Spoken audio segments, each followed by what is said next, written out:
వరిధాన్య కొనుగోలు కేంద్రాలను పరిశీలించారు మాజీ ఎమ్మెల్యే బొల్లం మల్లయ్య యాదవ్.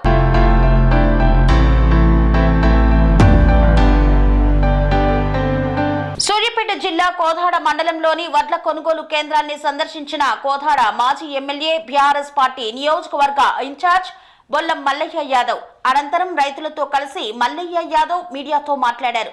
వడ్లు పండించిన రైతులు తీవ్రంగా నష్టపోతున్నారు. కొనుగోలు కేంద్రాలు ఆలస్యంగా ప్రారంభించడం గాని, రైస్ మిల్లులు టైఅప్ చేయడం ఆలస్యం కావడం గాని, డబ్బులు ఆలస్యంగా ఇవ్వడం కారణంగా సగానికి సగం ధాన్యాన్ని రైతులు దళారులకు అమ్మి నష్టపోయారన్నారు.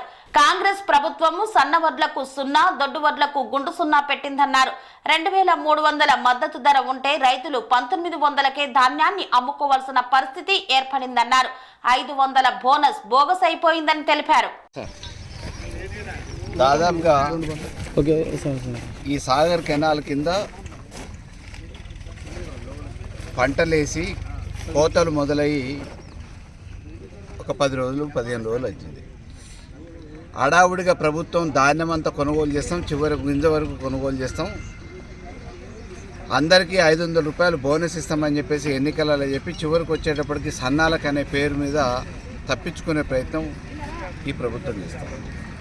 సన్నాలకు కొంటదో ఇంకా వేరే కొంటదో కానీ ఆ కొనేదన్నా ఏమన్నా కొంటే బాగుంటుందనే అభిప్రాయంతో ఇవాళ రైతులందరూ ఎదురు చూస్తూ ఉంటే గత 15-20 రోజుల క్రితం హడావుడిగా వచ్చి టెంట్ వేసి బ్యానర్లు కట్టుకొని కొబ్బరికాయలు కొట్టి రిబ్బన్లు కట్ చేసి శంకుస్థాపనలు చేసి ఐకేపీ సెంటర్లని సమన్వయ గ్రూపులు అని చెప్పేసి కొంటారని చెప్పేసి రైతులను మభ్యపెట్టారు.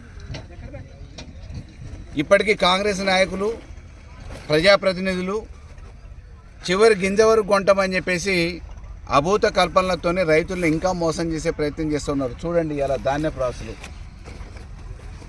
ఈ సెంటర్కు తీసుకొచ్చి 15 రోజుల క్రితం ధాన్యం పోస్తే నిన్నటి సాయంత్రం వరకు ఈ ధాన్యం మేము కొనము, మాకు ప్రభుత్వం నిర్ణయించింది కొన్ని రకాల ధాన్యాలే కొనాలి, ఆ ధాన్యాలు కొనాలని నిర్ణయించిన లిస్టులో మీ ధాన్యం లేదు అని చెప్పుకుంటూ వచ్చారు.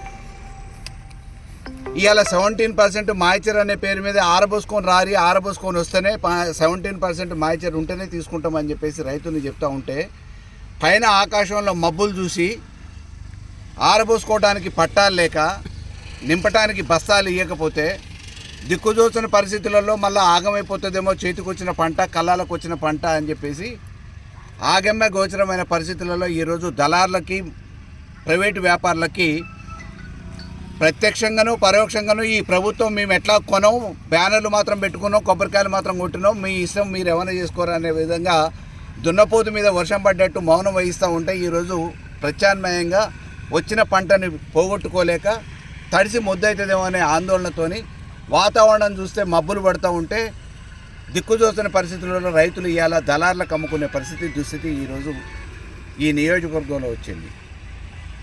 ఇవాళ ఎప్పుడు చూసినా ఈ 2 కళ్ళ లాంటి నియోజకవర్గాలు ప్రజలు మా బిడ్డలు లాంటి అని చెప్పే ఉత్తమ్ కుమార్ రెడ్డి దంపతులు మరి ఇవాళ ఈ నియోజకవర్గాలల్లో రైతులు బాధపడుతుంటే వాళ్ళకి అవపడట్లే. ఇవాళ లిస్టు చూస్తూ ఉన్నాం, ఐకేపీ సెంటర్లలో ఏ ధాన్యం కొనుగోలు చేస్తారా బాబు అని అంటే ఈ కోదాడు ప్రాంతంలో వేసిన పంటలు ఏవి కూడా కొనటానికి ఆడ లిస్టులో లేవు. మరి ఐకేపీ సెంటర్లు ఎందుకు ఓపెన్ చేసినట్టు, బోనస్ ఎవరికి ఇస్తారు? ఇవాళ వరకు దాదాపుగా 20 రోజుల నుంచి రైసు మిల్లులు ఎక్కడ కేటాయించారో తెలియదు. ఇంతవరకు కాంటాలు లేవు, రైతులకు బస్తాలు ఇచ్చింది లేదు, ఒకవేళ తడిస్తే ఇబ్బంది పడతారేమో అని చెప్పేసి పట్టాలు ఇచ్చింది లేదు. ధాన్యం తీసుకొని వచ్చిన ఐకేపీ సెంటర్లలో కొంటారేమని చెప్పేసి ధాన్యం తీసుకొచ్చిన రైతుకి ఈరోజు భద్రత లేదు. మీ ఇష్టం, మీరు ఈడ మేము పట్టించుకోము, మీరైతే పోసుకున్నారు కదా, అమ్ముకోరు, ఉంచుకోరు అని చెప్పేసి పరోక్షంగా ప్రైవేటు రైస్ మిల్లర్లకు అమ్మేయటానికి ప్రభుత్వమే ప్రోత్సహిస్తుంది. ఎందుకంటే ఈరోజు రైస్ మిల్లర్లు ఈ ప్రభుత్వానికి సంబంధిత మంత్రికి కమిషన్లు ఇవ్వడానికి సిద్ధంగా ఉన్నారు. మాట మంచి అయింది. ఆ కమిషన్లు తీసుకోవడం కోసం ఆఖరికి సొంత నియోజకవర్గాన్ని చెప్పుకుంటున్న ఈ కోదాడు హుజూర్నగర్ నియోజకవర్గాలలో కూడా రైతులు రోడ్ల మీదకి వచ్చి ధాన్యం కొనే నాదుడు ప్రభుత్వం నుంచి లేక ప్రైవేటు దగ్గర నిలబడలేక ఇబ్బందులు పడుతున్న పరిస్థితి నిన్న మొన్న మామూలుగా వార్తలలో, పత్రికలలో, టీవీలలో చూస్తూ ఉన్నాం. రైతుల ఆందోళన చూసి ఇప్పటికైనా వెంటనే ధాన్యం సేకరణ మొదలు పెట్టాలని చెప్పేసి ప్రభుత్వాన్ని డిమాండ్ చేస్తూ ఉన్నాం. కమిషన్ల కోసం కక్కుర్తిపడి రైతుల్ని మోసం చేయొద్దు అని చెప్పేసి ఉత్తమ్ కుమార్ రెడ్డికి ప్రత్యక్షంగా చెప్తూ ఉన్నాం. ఇప్పటికైనా ఈ పాపం ఉత్తగబోదు. ధాన్యం కొనుగోలు పేరు మీద మిల్లర్ల దగ్గర నుంచి సిండికేట్ అయ్యి ఏ రకంగా కమిషన్లు తీసుకున్నాం అన్నది ఈ ప్రపంచానికంతా అర్థమైనా ఈరోజు చిన్న సన్నకారు రైతులు ఎంతో అంతో ఇటు రైతు బంధు రాక రుణమాఫీ కాక నమ్ముకున్న వ్యవసాయాన్ని విడిచిపెట్టలేక లాభమైన నష్టమైన సెంటర్లో ఉన్నా. అయితే ప్రజెంట్గా మనం ధాన్యం తీసుకొచ్చి ఒక 10 రోజులు 12 రోజులు అవుతుంది. ఒక 25 రోజుల కింద హడావుడిగా మరి ధాన్యం సెంటర్లో ఆ కాటాలు వేయటం కోసం అని చెప్పి హడావుడిగా ఈ కేంద్రాన్ని ఏర్పాటు చేయడం జరిగింది. మరి ఆ రోజు నుంచి ఈ రోజు వరకు కూడా ఒక్క కాటా పెట్టి ఒక్క బస్తా కొన్నది లేదు. కనీసం ఇక్కడ మరి దానికి సంబంధించిన అధికారులు కానీ దానికి సంబంధించిన ఎవరు కూడా ఏం కనిపించే పరిస్థితి లేదండి. మరి రైతులు తీసుకొచ్చి ఆరబెట్టుకోవడం అవుతుంది, ఉదయం సాయంత్రం మరి నైట్ ఏమో దగ్గర వేసుకోవడం అవుతుంది, ఉదయం ఆర తీసుకోవడం అవుతుంది. మరి పట్టాలు సరిగా లేవు, సౌకర్యాలు ఏమీ లేవు. మరి ఇక్కడికి వచ్చి పట్టించుకోలేరు. అదే కాకుండా మరి రైతులను ఏదో ఉద్ధరిస్తారు, మంచిగా ఏదో జరుగుతుందని చెప్పి మేమందరం ఆశపడి మరి ఆ రోజు కాంగ్రెస్ ప్రభుత్వానికి ఓట్లు వేయడం జరిగింది. మరి 2 లక్షల రుణమాఫీ ఆ ఒక్కటి ఆధారంగా చేసుకొని మనకి ఇంకేది ఇచ్చినా చెప్పి 2 లక్షలైనా పోతాయనే ఉద్దేశంతో రైతులు అందరూ ఆశపడి మరి కాంగ్రెస్ ప్రభుత్వానికి ఓట్లు వేయడం జరిగింది. మరి ఆ ఓట్లేసిన పాపానికి ఇలా మరి కష్టపడి పండించుకున్న ధాన్యం కూడా కొనే పరిస్థితి లేకుండా చేసుకుంటున్నాం. మా నెత్తిన మేము మట్టి పోసుకుంటున్న విషయం అలా గమనించలేకపోయినాం. మాకు చాలా బుద్ధి చెప్పిండు. ఈ యొక్క వడ్ల విషయం కాకుండా ఎన్నో పథకాలు చెప్పిండు. ఆ పథకాలన్నీ వస్తే వాస్తవంగా జీవితాలు బాగుపడతాయి, పల్లెటూర్లన్నీ పట్టుసేమలు అయిపోతాయని చెప్పి కాంగ్రెస్ ప్రభుత్వాన్ని నమ్మినందుకు నక్కేట ముంచడం జరిగింది. మరి గతంలో ఆడబిడ్డల పెళ్లి జరిగితే 1,16,000 రూపాయలు గత ప్రభుత్వంలో ఇస్తే మరి దానికి కలిపి తులం బంగారు కనీసం మా ఊర్లో 3 ముస్లింల అమ్మాయిలు పెళ్లి లేదండి. మొన్న రీసెంట్గా ఎండాకాలం వాళ్ళని పలకరించడం కనీసం పెళ్ళైందని రిపోర్ట్ కూడా తీసుకున్న పరిస్థితి లేదు. ఆ విధంగా అట్ట ముంచేది కాకుండా 2,500 ప్రతి ఒక్క ఇంటికి ఆడపడిచి ఎవరున్నా 2,500 ఇస్తాయని చెప్పి అదొక ఆశ పెట్టి అది నట్టేయడం ముంచాడు.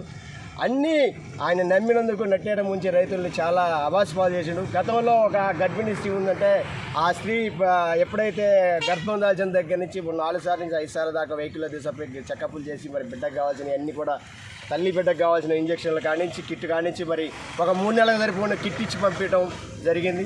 మరి ఈ ప్రభుత్వం అలాంటిది మరి 120 బత్తాలు ఉంటే నాయి పచ్చి కాటేసిన అవి అయితే కొంటాం అంటే ఇంతవరకు కూడా దిక్కులేడు. అది అట్టనే ఉన్నాయి అమ్ముకున్న కడుపుల మంది ఇంతవరకు దిక్కులేడు చేసలేడు. అవి రుణమాఫీ కాలే నాయి. మరి పింఛను 4 వేలు ఇస్తున్నా 4 వేలు ఇవ్వలే. మరి ఇప్పుడు ఇంకా ఈ రుణమాఫీ